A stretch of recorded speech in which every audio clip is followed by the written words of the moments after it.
안녕하세요. 묵동교회 청년 여러분. 네, 오늘은 마태복음 16장 28절 말씀을 함께 보도록 하겠습니다. 마태복음 16장 28절에 진실로 너희에게 이르노니 여기 서 있는 사람 중에 죽기 전에 인자가 그 원권을 가지고 오는 것을 볼 자들도 있느니라. 이게 이제 16장 마지막 절에 있는 말씀인데, 이제 그 전에 우리 지난주에 봤던 그 말씀에서는 예수님께서 우리가 이제 목숨을 얻고자 하면 잃을 것이고 주님을 위해서 목숨을 바치면은 하나님께서 영원한 생명으로 주실 것이다 라는 그런 말씀을 함께 봤었죠. 그러면서 이제 예수님께서 이 땅에 오셔가지고 심판할 것을 이야기를 하시면서 그 장면, 그러니까 예수님께서 왕권을 가지고 오시는 그 장면을 이 중에서 볼 자들도 있다라고 하시는 말씀입니다. 사실 이 말씀이 굉장히 이제 여러 가지 견해가 있는 말씀인데요. 그때 이제 12제자들이 이 이야기를 듣고 있었고, 예수님께서 이 중에 죽기 전에 인자가 왕권을 가지고 오는 것을 볼 자도 있다라고 말씀을 하셨기 때문에 살아서 예수님이 다시 오시는 것을 볼 수 있을까? 근데 이제 지금 성경이 쓰여지고 나서 이제 성경학자들이 이 말씀을 볼 때 이미 이제 제자들은, 이때 이 말을 들었던 제자들은 다 순교하거나 이미 죽은 상태고, 그러면은 이 예수님께서 그 왕권을 가지고 오시는 그것을 본 장면은 도대체 언제 이루어졌느냐 하는 그런 여러 가지 견해들이 이제 생겨나고 있습니다. 일단 조금 비교를 해서 보면은 마태복음에서는 인자가 그 왕권을 가지고 오는 것을 볼 자들도 있느니라 라고 말씀을 하고 계시고, 마가복음에서는 죽기 전에 하나님의 나라가 권능으로 임하는 것을 볼 자들도 있느니라, 제자들 중에서. 누가복음에서는 제자들 중에서 죽기 전에 하나님의 나라를 볼 자들도 있느니라, 이렇게 기록이 되어 있습니다. 조금 이제 다르죠. 왜냐하면은 마태복음에서는 예수님께서 왕권을 가지고 오신다라고 말씀을 하고 계시고, 누가복음에서는 하나님의 나라를 볼 것을 이야기를 하고 있습니다. 같은 이제 상황이고 같은 문맥이기 때문에 아마 동일한 말씀을 조금 다르게 표현을 한 것 같습니다. 이 중에 이제 특징은 뭐냐면은 하나님의 왕국이라는 표현, 즉 The Kingdom of God, 또는 마태복음에서 Kingdom이라는 표현이 있는 것을 볼 수가 있습니다. 그래서 예수님께서는 그 예수님이 오시는 것을 강조했다기보다는 약간 어떤 느낌이 맞냐면은 하나님의 나라, 그러니까 하나님의 나라가 임하는 것에 조금 초점이 맞추어져 있지 않았을까. 왜냐하면 이제 제자들이나 제 기록자들이 조금씩 다르게 표현을 했음에도 불구하고 이제 킹덤이라는 표현은 공통적으로 들어있기 때문입니다. 자, 그러면 이때, 그러니까 예수님께서 왕권을 가지고 다시 오시는 이때가 언제인지에 대한 그 여러 견해들을 한번 좀 소개를 먼저 해드리도록 하겠습니다. 첫 번째는 이제 또 많은 분들이 이 부분을 이야기를 하시는데, 바로 이제 16장 끝나고 나서 17장에 보면은 이제 예수님께서 그 야고보와 요한과 베드로를 데리고 따로 이렇게 데리고 산에 올라가셨다가 이렇게 변화하시는 모습, 그리고 이제 모세와 엘리야를 만나시는 모습을 이렇게 볼 수 있는데, 우리가 일반적으로 변화산상이라고 이야기를 하는데, 그 변화산에서의 모습, 그때 그 하나님의, 예수님의 영광, 하나님께서 내 사랑하는 아들이요 내 기뻐하는 자다라고 예수님을 이렇게 표현하시는 그 장면에서 그 영광스러운 모습이 이 16장 28절에서 말하는 그 예수님의 모습이고, 그래서 아마 그 세 제자들이 본 것이 이제 인자가 다시 오는 그 모습을 본 것이 아니냐, 이렇게 이야기를 하는 분들이 계십니다. 그 다음에 두 번째는 이제 이게 가장 많은 사람들이 그 지지하는 견해인데, 두 번째 견해가 예수님의 부활 승천 이후에 이제 이 교회의 시대가 열립니다. 이 교회 시대를 그 하나님의 왕국, 그러니까 하나님의 왕국이라는 의미는 여러 번 설명을 드렸지만 하나님의 주권이 온전히 행사되는 곳이기 때문에 우리는 일반적으로 교회를 하나님의 왕국이라고 이야기를 합니다.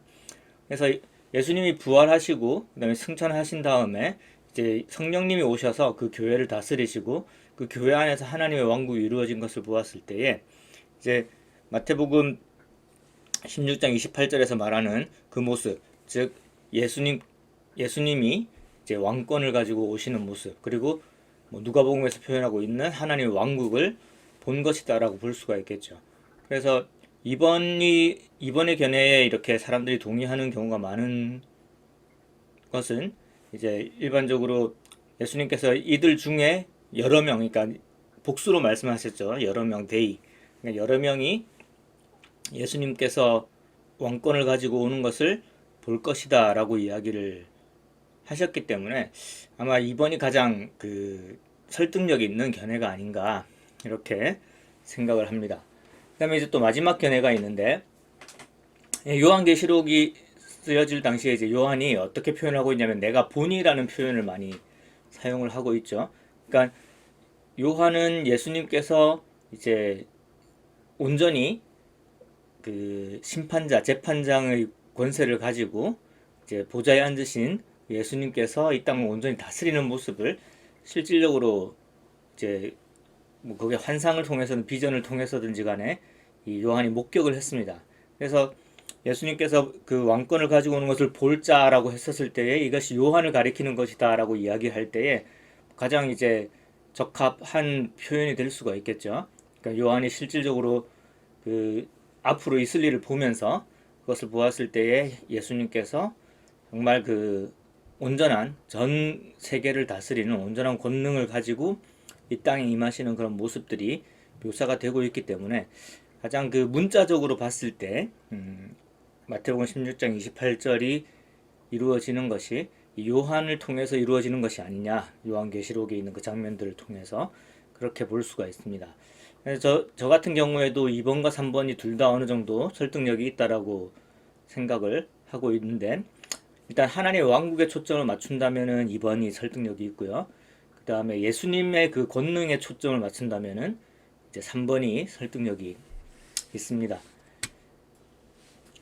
이런 이 여러 가지 견해들을 우리가 곰곰이 생각을 해보고 어느 게 맞는지 틀리는지 이렇게 판단하는 것이 어떤 면에서는 굉장히 필요한 경우도 있고, 또 이제 사람들과 이제 대화를 한다거나 어떤 이 메시지에서 분명한 어떤 그 해답을 찾고자 한다면은 이제 그런 것들 많이 연구를 해볼 필요가 있겠지만,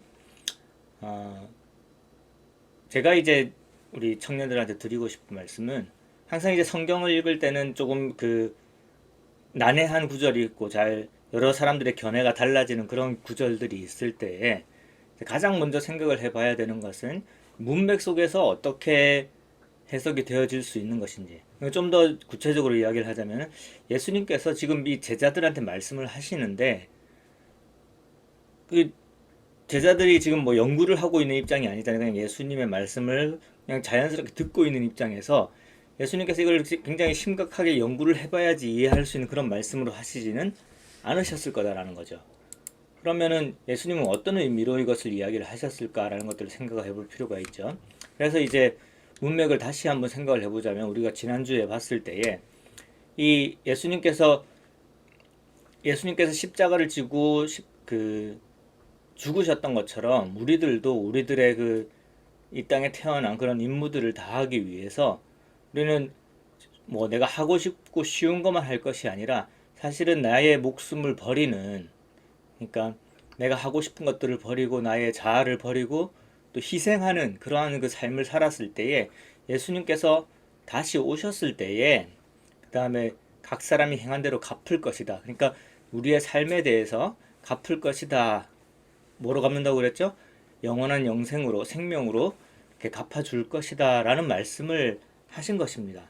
그러니까 28절에 있는 말씀은 사실은 이제 그것이, 그러니까 우리가 이제 예수님께서 승천하시고 나면은 제자들이 이렇게 홀로 남아 있는 거죠.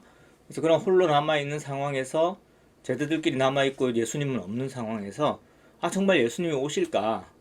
그리고 우리가 지금 하고 있는 이 일들이 얼마나 가치 있는 것일까? 이것에 대해서 이제 어려움을 가질 수가 있는 거죠.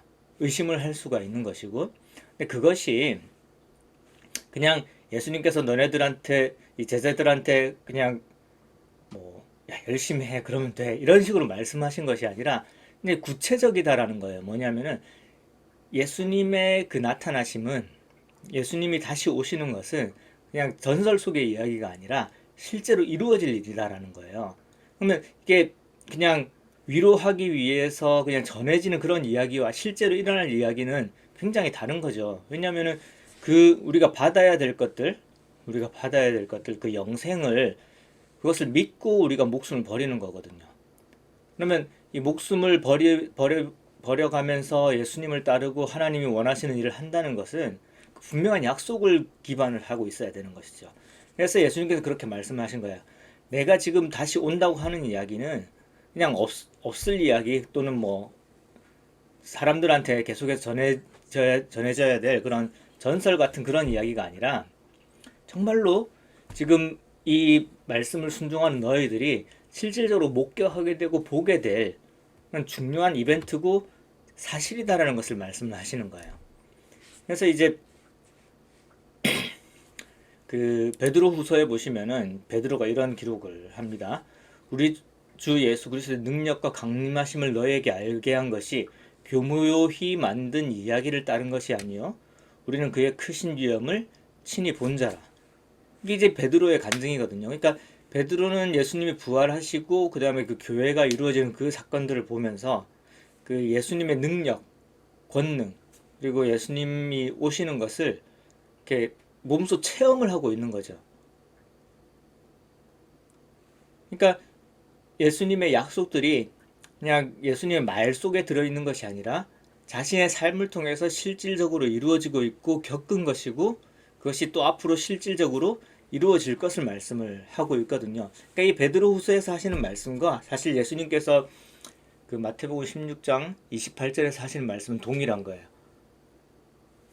예수님이 하시고 있는 이 제자들에게 주고 있는 이 말씀이 그냥 너희들 열심히 살아 너희 목숨을 나에게 바쳐 그러면 뭐 언젠간 좋은 게 있지 않겠니? 라고 말씀하시는 것이 아니라 분명히 예수님께서 다시 오시고 그것을 너희들이 분명히 목격하게 될 것이니까 너희들의 삶을 하나님께 드리는데 주저하지 말아라 라고 말씀을 하시는 것입니다.